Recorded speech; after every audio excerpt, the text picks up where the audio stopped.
Hello friends, welcome back to లెక్కన boutique channel. మేమైతే అమ్మోళ్ళ ఇంటికి వచ్చాము. ఇక్కడ చల్లగా బాగా చలి ఉంది, పల్లెటూరు కదా, అందుకే బాగా చలి ఉంది. పంట వేసుకొని అందరం చక్కగా కూర్చొని చలిమంట కాచుకుంటున్నాం. మీరు ఇలానే చేస్తారా మీ ఊర్లో? మేమైతే చిన్నప్పటి నుంచి 4 గంటలకే లేచి కూర్చునేటోళ్ళం. ఆడ కట్టెలు ఉంటుందా బిడ్డ? ఆడ కట్టెలు ఉండవు.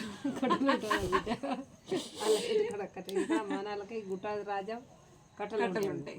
ఆడ ఏముంటుంది? నానమ్మ రదన కాయకు 4 రూపాయలు ఉడితేనే ఆడి బుడియాడి రదన బుండా రదన. అప్పుడు వేరే కాలం, ఇప్పుడు వేరే కాలం. అప్పుడు 4 గంటలకి ససి 4 గంటలకి బిజాము కాలం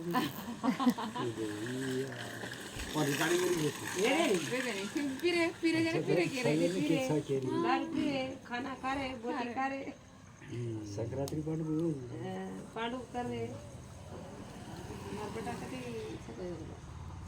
రోజు శని